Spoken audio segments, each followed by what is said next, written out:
ለብርሃን ባንክ አክሲዮን ማህበር ባለ አክሲዮኖች የተላለፈ የጉባኤ ጥሪ። የብርሃን ባንክ አክሲዮን ማህበር ባለ አክሲዮኖች 16ኛ መደበኛ ጠቅላላ ጉባኤ ማክሰኞ ጥቅምት 18 2018 ዓ.ም ከጠዋቱ 2 ሰዓት ጀምሮ በሚሊኒየም አዳራሽ ይካሄዳል።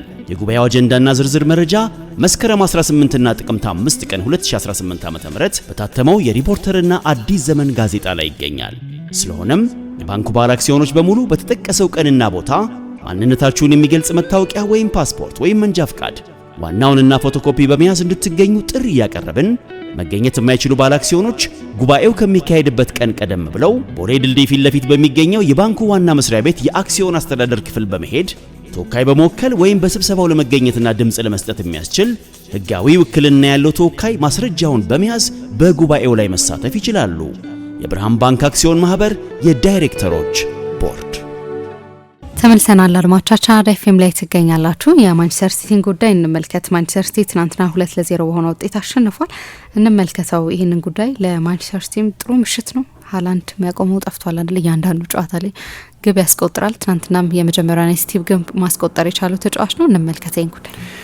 ልክ ነው። በኢስታዲዮ ሴራሚካ ድሮ ኤል ማድሪጋል በሚባለው ስቴዲየም ላይ የተደረገ ፔፕን ወደ ስፔን የመለሰ በክለቡ አካዳሚ ውስጥ ያደገው ሮድሪ ደግሞ ያው በክለቡ ያደገ አንድሪያ ቤርታ ወደ አትሌቲኮ ማድሪድ እስኪወስዱት ድረስ ለቪያሪያል 84 ጨዋታዎችን ያደረገ ተጫዋች ነውና ባሎንዶር ማሸነፉን የዛሬ ዓመት ገደማ ማሸነፉን ለመዘከር በስቴዲየም ውስጥ ደጋፊ ሁሉ ስሙን እያነሳ እየዘመረለት ትልቅ የክብር አቀባበል ተደርጎለታል። ጨዋታው ላይ ያልተሳተፈም በጉዳት ምክንያት ሮድሪ በድጋሚ የጓርዲዮላ ቡድን ሶስተኛ ተከታታይ ጨዋታውን አሸንፏል።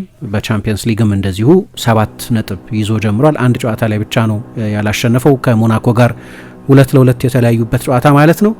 በሶስቱ ተከታታይ ጨዋታዎች ደግሞ ቡድኑ ጎል አልተቆጠረበትም።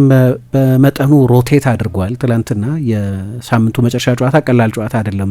በእርግጥ ቪላም ነገ የዩሮፓ ሊግ ጨዋታ ስለሚያደርግ ሳምንቱን አርፎ አይደለም የሚመጣው፣ በራሱ የቤት ስራ ተወጥሮ ነው ወደዛ ጨዋታ የሚመጣው። ግን ፔፕ ጓርዲዮላ ለምሳሌ እንደ ፊል ፎደን እና ቲጃኒ ሬንደርስ አይነት ተጫዋቾችን አላስጀመራቸውም በዚህ ጨዋታ ላይ። ግን ሲቲ ጎል ካስቆጠረ ሃላንድ ያስቆጥራል። ትላንትናም በድጋሚ ጎል አስቆጥሯል። በ157 ጨዋታ 119ኛ ጎሉን ያስቆጠረው፣ በ11 ጨዋታዎች 15ኛ ጎሉን ነው ያስቆጠረው። ለክለብ ለብሔራዊ ቡድን 24ኛ ጎሉን ነው ያስቆጠረው። ከዛም አስቀድሞ ጎል ማስቆጠር ይችል ነበር። ለነገሩ መጀመሪያ ራሱ ወደ ጎል መሞከር ያለበትን ኳስ ለሳቪኞ ሰጠ። በኋላ ደግሞ ክሮስ የተደረገለትን ኳስ ጎል ማስቆጠር ሳይችል ቀረ እንጂ ይሄ የመጀመሪያ ጎል ከመቆጠሩ አስቀድሞም ኤርሊንግ ሃላንድ ያገኛቸው የጎል እድሎች ነበሩ። ግን የጓርዲዮላ ቡድን ምሳት አስታውሺ እንደሆነ በ2022-23 የውድድር ዘመን ቻምፒየንስ ሊግ ሲያሸንፍ በእርግጥ በአንድ ምክንያት ብቻ አይደለም ቻምፒየንስ ሊግ ያሸነፈው፣ የምክንያቶች ድምር ነበር። ግን አንድ በጣም ትልቅ ታክቲካዊ ሺፍት ነበረው። በአራት ተከላካዮች በአራት የመሀል ተከላካዮች መጫወት መጀመሩ እንደተጠበቀ ሆኖ ጆን ስቶንስ የተለየ ሚና ነበረው አይደለም። በዚያ የውድድር ዘመን ድብልቅ ሃይብሪድ የሚባለው ሚና ነበረው። ቡድኑ ኳስ በሚያጣበት ጊዜ ወይም የባላጋራ ቡድን ኳስ በሚቆጣጠርበት ጊዜ መደበኛ ስራውን ይሰራል፣ የመሀል ተከላካይ ይሆናል። ከዚያ ቡድኑ ኳስ በሚቆጣጠርበት ጊዜ ደግሞ ሁለተኛ ፒቮት ይሆናል፣ ከሮድሪ አጠገብ ይጫወታል። ያ ሲቲ የፎርሜሽን ለውጥ አድርጎ ነበር፣ ግን በጣም ትልቅ ነጥብ ነበር ይሄኛው። አሁን ሁሌ እንደዛ እንዳያጫወቱት ጉዳት ብዙ ጊዜ ያስቸግረዋል፣ ግን ወደዛ ሁኔታ ሲመለስ ብዙ ጊዜ አላየሁም። ይህንን ደግሞ ማድረግ የሚችለው የሲቲ ተጫዋች ምናልባት ብቸኛው የሲቲ ተጫዋች ጆን ስቶንስ ነው። በማኑኤል አካንጂ ሞክሮታል ይሄንኑ መንገድ። ማኑኤል አካንጂ የጆን ስቶንስ አይነት የቦታ አረዳድም የፓሲንግ ችሎታም የለውም። እሱ ግን ትላንትና ከኒኮ ጎንዛሌዝ አጠገብ ብዙ ጊዜ እናየው ነበር። ትላንትና ደግሞ ሲቲ ዘለግ ላለ ጊዜ ከፍተኛ የኳስ ቁጥጥር ድርሻ ኖሮት ስለተጫወተ ብዙ ኳስ የማየት እድል ነበር፣ ብዙ ኳስ የማግኘት እድል ነበር። 75 ፓሶች አድርጓል እና 73ቱን በትክክል ለቡድን ጓደኞች ሰጥቷል። ምን ያህል አድቫንስድ እንደሆነ የምታውቂው በተጋጣሚ ቡድን በቪያሪያል የሜዳ አጋማሽ ብቻ 36 ፓሶች አድርጓል። የመሀል ተከላካይ ነው በስም፣ በግብር ግን እንደዛ አልነበረም። አማካይ ሆኖ ነው የተጫወተው። ሌላ ትላንትና በሌሎች ጨዋታዎች ላይ በቅርብ ጊዜ የጓርዲዮላን ቡድን ኤቮሉሽን እናነሳለን አይደለም። እንደ ድሮ 10,000 ፓስ አድርጎ ለመውጣት እንደሚሞክር አይነት ቡድን አይደለም። አሁን የጓርዲዮላ ቡድን በአነስተኛ ቁጥጥር የበለጠ በቀጥተኛ ማጥቃት ለረጅም አጥቂያቸው የሚስማማ የጨዋታ መዋቅር በማበጀት የሚጫወት ቡድን ነው እንደዚህ እንል ነበር። ትላንትና እንደ ቀድሞቹ የሲቲ ቡድኖች ከፍተኛ የኳስ ቁጥጥር እና የፓሶች ብዛት ነበሩ። በመጀመሪያው 25 ደቂቃ ብቻ 200 ፓስ አድርገዋል።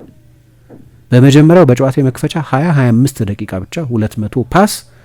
የድሮ የጓርዲዮላ እኔ በ10 አማካዮች ብጫወት ደስ ይለኛል የሚለው የፔፕ ቡድን ባህሪ ነው። ታስታውሽ እንደሆነ ከዚያ የአርሰናል ጨዋታ በኋላ የፔፕን የስታይል ኤቮሉሽን በተመለከተ ብዙ እንናገር ነበር።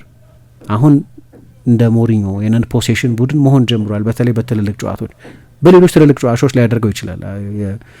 ከ10 ቀን በኋላ በአንፊልድ ለምሳሌ ሲጫወት ሊያደርገው ይችል ይሆናል አላቅም። ግን ትላንትና በመጀመሪያ አጋማሽ ብቻ 332 ፓሶች፣ በመጀመሪያው 25 ደቂቃ ብቻ 200 ፓስ አድርጓል። ይሄ በጣም አስደናቂ ነው። አሁን እንግዲህ የኳስ ቁጥጥሩ መጠን የታሰበበት እንደሆነ የምታውቀው የበለጠ ኢኮኖሚካል ለመሆን የተጋጣሚ ቡድን ለማስሮጥ እንጂ ብዙ ላለመሮጥ የታሰበ የሚመስለው ቶሎ ቶሎ ፖሴሽን ሉዝ ላለማድረግ ማጥቃቱ የበለጠ ስትራክቸርድ ነበር። ፔፕ አንድ የሚለው ነገር አለ።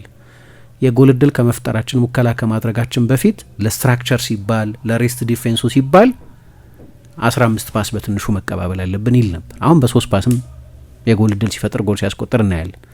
ትላንትና ግን ከ600 በላይ ፓስ አድርጎ ከ66 በላይ የኳስ ቁጥጥር ድርሻ ኖሮት 10 ሙከራ ብቻ ነው ያደረገው። ግን እያንዳንዱ ማጥቃት የታሰበበት ሪሄርስ የተደረገ ይመስል ስለነበር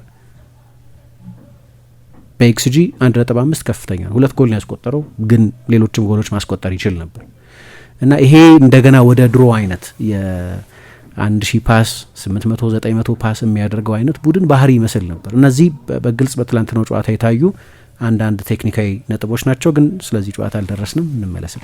የሲቲን ጉዳይ እንቀጥል። ብዙ ያላነሳናቸው ጉዳዮች አሉ። ልክ ነው። ሲቲ ትላንትና እንዳልኩት እንደ ቀደመው ጊዜ ኳስ ለመቆጣጠር የሞከረበት ከሞላ ጎደል በዚህ እጅግ ስኬታማ የነበረበት ነው እና ከብዙ ሙከራ ይልቅ ጥቂቶቹ ሙከራዎች በሚገባ ስትራክቸር የተደረጉ እንዲሆኑ የተደረገ ባይሆን የመጀመሪያ ጎል ሲቆጠር ቶሎ ወደ ክንፍ ኳሱ ይወጣል።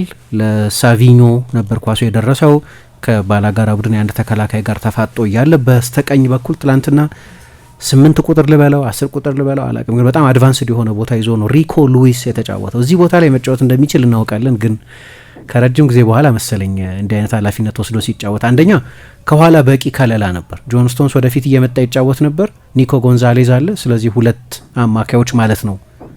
ትላንት ጆን ስቶንስ እንደ አማካይ ረጅም ጊዜ በመሀል ስፍራ ስላሳለፈ እንዳልኩት በተጋጣሚ ቡድን የሜዳ አጋማሽ 36 ፓስ ስላደረገ ይሄ ማለት ለእንደሱ አይነት ተጫዋች ብዙ ነጻነት እንዲኖረው ፖኬቶች እንዲያጠቃ በመስመሮች መሀል እንዲገኝ ደግሞ የመጀመሪያው የሃላንድ ጎል ሲቆጠር በሳቪኞ በውጭው በኩል በብላይንድ ሳይድ በሚሉት በኩል ሮጦ ነው ኳሱን ወደ ሳጥን ክሮስ ያደረገው። ለሃላንድ ቀላል ጎል ነው የነበረው። ስለዚህ አንዳንድ ለየት ያሉ ነገሮች ፔፕ ጓርዲዮላ ትላንትና ሲሞክር አይተናል። እንዳልኩት የሃላንድ በ14 ጨዋታ 24ኛ ጎል ነው። 12ኛ ተከታታይ ጨዋታ ላይ ጎል አስቆጥሯል። በኋላ ቤርናርዶ ሲልቫ ጎል አስቆጠረና ያጉዞ ቆመ እንጂ የሲቲን ያለፉትን 8 ጎሎች ያስቆጠረው እሱ ነበር። በኋላ ቤርናርዶ ሌላ ጎል አስቆጠረና 9ኛ ጎል ሲቆጠር ሌላ ተጫዋች ሆነ ማለት ነው እንጂ 8 ተከታታይ ጎሎች ለሲቲ እሱ ነበር ያስቆጠረው። በየጨዋታው ሪከርዶች ያሻሽላል እና ብዙ ለውጦች አድርጓል። የበለጠ በቅርብ ጊዜ እንዲያውም የማንቸስተር ዩናይትድ ጨዋታን ስጠቅስ ነበር። የማንቸስተር ዩናይትድ ጨዋታን በሁለቱ አጋማሽ ዩናይትድ ነበር በፖሴሽን የበለጠው። የአርሰናል ጨዋታን 67% በ90 ደቂቃ አርሰናል የፖሴሽን ብልጫ ነበሩ። በሌሎቹም ብዙዎቹ ጨዋታዎች ላይ የጓርዲዮላን ቡድን በተለይ በመጀመሪያዎቹ 5-6 ዓመታት በሲቲ ማለቴ ነው እስከ 70-75% 77% ኳስ ሲቆጣጠር ማየት የተለመደ ነበር። ያንን እግር ኳስ አሁን እንደ ድሮ ፖዚሽናል መሆኑ ስለቀረ የፕሬሲንጉም አይነት ማን ሰውን ስለሆነ በተናጥል ፕሬስ የምታደርጊው ማን ቱ ማን ፕሬሲንግ ስለሆነ እንደ ድሮ የዞን ስትራክቸር የሚሰራበት ዘመን አይደለም። ስለዚህ የበለጠ የሽግግር ቡድን መስራት መጀመሩ ግልጽ ነው። ራሱም ይህንን በተደጋጋሚ ተናግሯል። ትላንትና ግን እንደ ሬትሮ ነገር ነው፣ በፊት በሚጫወቱበት መንገድ ነው ለመጫወት የጥረት ያደርጉ የነበሩት። ብዙ ያልተቋረጠ ቅብብል ነበር። ብዙ ስኩዌር ይሰራሉ፣ ብዙ ትሪያንግል ይሰራሉ፣ ብዙ በቀኝ በኩል ኦቨርሎድ ይደረግ። በተለይ በቀኝ በኩል ደግሞ ብዙ ኦቨርሎድ ነበር። ምክንያቱም እንዳልኩት ሪኮ ሉዊስ የግራ ሀፍ ስፔስ ላይ ብዙ ጊዜ ይገኝ ነበር። ሳቪኞ የቀኝ ማለት ነው። ሳቪኞ የቀኝ ክንፍ ተጫዋች ነው። ማቴዎስ ኑኔዝ ባለፈው ከኤቨርተን ጋር እንዳደረገው አሁንም በተደጋጋሚ ያለማቋረጥ ኦቨርላፕ ያደርግ ነበር እና በዚህ በኩል ሶስቱ ተጫዋቾች ተደጋጋሚ ኦቨርሎድ ይፈጥሩ ነበር። የቪያሪያልን ተጫዋቾች በቁጥር ይበልጡ ነበር። 2-3-1 የሚሆንበት ጊዜ፣ 3-2 የሚሆንበት ጊዜ፣ 2-1 የሚሆንበት ጊዜ ነበር። ታስቦበት ይመስላል። ይህንን በዚህ ጨዋታ ላይ እንደ ሪሀርሳል ነገር አለ አይደለም፣ የሆነ ጊዜ ልጠቀምበት እችላለሁ እንደሚል አይነት። ትላንት ብዙ ሮቴት አድርጓል። በእርግጥ በአንድ በኩል የተጫዋቾቹም ባህሪ ነው። የአራት ተጫዋቾች ለውጥ አድርጓል። እንዳልኩት እንደ ሪኮ ሉዊስ አይነቶቹ ተጫዋቾች የመሰለፍ እድል አግኝተዋል። አሁን ሲቲ በጥሩ ፎርም ላይ ነው ያለው። በእያንዳንዱ ጨዋታ በጣም አሳማኝ ላይሆን ይችላል በፐርፎርማንስ በኩል ግን በውጤት ካለፉት 9 ጨዋታዎች 7ቱን አሸንፏል። 2 ጨዋታ ብቻ ነው አቻ የወጣው። የሞናኮን ጨዋታ ማሸነፍ ነበረበት። በመጨረሻ ደቂቃ በተሰጠ የፍጹም ቅጣት ምት ነው አቻ የወጣው። ሌላኛው የአርሰናል ጨዋታ ነው። የአርሰናልም ጨዋታ በመጨረሻ በተጨማሪ ሰዓት ጋብ ማርቲኔሊ ባስቆጠረው ጎል ነው ጨዋታውን ማንቸስተር ሲቲ አቻ የተለያየው። ከነዚህ 2 ጨዋታዎች በስተቀር ያሉትን ጨዋታዎች በሙሉ ግን የፔፕ ቡድን አሸንፏል። ግን ከሁሉ በላይ ኤክስፐሪመንቶቹ ኢንትረስቲንግ ናቸው። ወደ ስፔን አይደል ሄደው። በእርግጥ የማርሴሊኖ ጋርሲያ ቶራል ስለ ስፔን እግር ኳስ ያለን አስተያየት አለ። ሁልጊዜም ትክክል አይደለም። በቃ ኃይለኛ ቴክኒካል እግር ኳስ የሚጫወቱ ቡድኖች ምናምን አድርጎ የመረዳት ልማድ አለ። ብዙ ጊዜ ለብሔራዊ ቡድኑ ሲሆን እውነት ነው፣ ለባርሳ ሲሆን እውነት ነው። እንደዚህ የሚያደርጉ አንዳንድ ቡድኖች አሉ። እሱን ስቴሪዮታይፕ ልውሰደውና ትላንትና እንደዛ ነው የተጫወተው። ብዙ ፓስ የሚያደርግ ቡድን ሆኖ ነበር የተጫወተው እና በቅርብ ጊዜ እንደዚህ ሲያደርጉ አላየኋቸውም።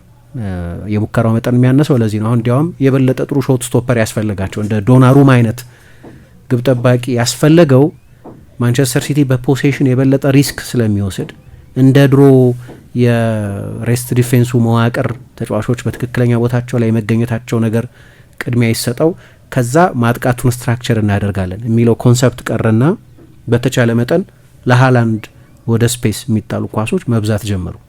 እንደዛ ሲሆን ለሃላንድ የምትሰጪው ኳስ በሙሉ ለሃላንድ ይደርሳል ማለት አይደለም። ኳሱ ተመልሶ ይመጣል፣ በመልሶ ማጥቃት ትጋለጫለሽ ወይ ልትጋለጭ ትችያለሽ ማለት ነው። እንደዛ ሲሆን ማንቸስተር ሲቲ ከወትሮ የበለጠ ብዙ የጎል ሙከራዎች ይደረጉበታል። ይህንን በመቀበል ብዙ የጎል ሙከራ ሊደረግብን የሚችል ከሆነ በኳስ ቁጥጥር ጊዜ በምንወስደው ሪስክ ሙከራዎች በማዳን የተዋጣለት ግብ ጠባቂ ያስፈልገናል የሚል አይነት የአስተሳሰብ ለውጥ የተደረገ ይመስላል በሲቲ በኩል። የትላንትናው ግን እንደ ቀድሞዎቹ የሲቲ ቡድን ነው ለመጫወት ይሞክር የነበረው እና በዚህ ውስጥ አንዳንድ ተጫዋቾች በጣም ጥሩ ተጫውተዋል። ቀደም እንዳልኩት ሪኮ ሉዊስ አንደኛው ነው። ግን ሳቪኞ በቀደም ከነዚህ ተጫዋቾች የበለጠ ጎል ማግኘት እንችላለን፣ በልምምድ ሜዳ ላይ ጎሎች ያስቆጥራሉ፣ በዚህ አልጠራጠራቸውም ብሎ ነበር። ጎል አላስቆጠረም፣ ግን ለቤርናርዶ ሲልቫ ክሮስ ያደረገው እሱ ነው። ቤርናርዶ ሲልቫም በቅርብ በትንሿ ሳጥን ውስጥ ተገኝቶ ነው ያቺን ጎል ያስቆጠረው። ስለዚህ የጎል ሙከራው ብዛት ሲቲ ለወትሮ እንደሚያደርገው 20 25 30 ምናምን የጎል ሙከራ ላይሆን ይችላል። የተደረጉት የጎል ሙከራዎች ጥራት ግን በጣም ከፍተኛ ነው። በጣም ከፍተኛ ነው። በጣም ከኦፕቲማል ፖዚሽን ለጎል ማስቆጠር በጣም ከተመቸ ቦታ ነው ሙከራዎቹ ይደረጉ የነበሩት። ብዙ አይደሉም፣ ግን ጥቂት ሆኖ ጥራት ያላቸው ሙከራዎችን ያደረገው እና ሳቪኞም ትላንት ሌላ ጥሩ የተጫወተ ተጫዋቹ ማቴዎስ ኑኔዝ ባለፈው ኤቨርተን ጨዋታ ላይ በተለይ የዴቪድ ሞይስ የመከላከል አይነት በጣም ጠባብ ግን ኮምፓክት ስለነበር በቀኝ ክንፍ በኩል ብዙ ቦታ ያገኝ ነበር። ትላንትናም እንደዚህ ሆኖ በፓስ አማካይ ሆኖ ወደ እሱም አልፎ አልፎ ወደ ሴንትራል ቦታዎች ይገባ ነበር። 99 ፓሶች አድርጎ 97ቱን በትክክል አቀብሏል። ፔፕ እንግዲህ በቅርብ ጊዜ የሚመጡ ከባባር ጨዋታዎች አሉ እና የቪላ ፓርክ ጨዋታ አንደኛው የከባባር ጨዋታዎች ጉዞ መጀመሪያ ነው። በቪላ ፓርክ ይቸገራል እንደምታውቂው ኤሜሪ ቡድን በተለይ በአንደኛው ጨዋታ 22-2 ነው ሙከራ ቪላ 22 ሲቲ 2 ወይም 4 እንደዚህ አይነት ብልጫ ወስደውበት ሁሉ አሸንፈውት ያውቃሉ። አስቸጋሪ ቡድን ነው ቪላ። ደግሞ ያለፉትን 5 ጨዋታዎች አሸንፎ ነው የመጣው። ከዛ የአንፊልድ ጨዋታም አለበት፣ በሳምንቱ አጋማሽ የሊግ ካፕ ጨዋታም አለበት። ከሚቀጥለው ኢንተርናሽናል ብሬክ በፊት ብዙ ጨዋታዎች በተከታታይ ይመጣሉ። ከዛ በኋላም ለነገሩ ማባሪያ የለውም እስከ ማርች ኢንተርናሽናል ብሬክ ድረስ። በተቻለ መጠን ስኳዱን ማኔጅ ለማድረግ ለተጫዋቾችም ረፍት ለመስጠት እየሞከረ ነው። ለዚህ ነው ብዙ ጨዋታ ያደረጉት። አሁን ሃላንድ ነው ብዙ ጨዋታ ያደረገው፣ እሱ ነው ያላረፈው። ከዛ ውጭ ግን ቲዣኒ ሬንደርስ ከአውትፊልድ ተጫዋቾች ሁለተኛው ብዙ ደቂቃ የተጫወተው ተጫዋች ትላንትና አርፏል። ፊል ፎደን አምስተኛው ብዙ ደቂቃ የተጫወተው ተጫዋች አርፏል።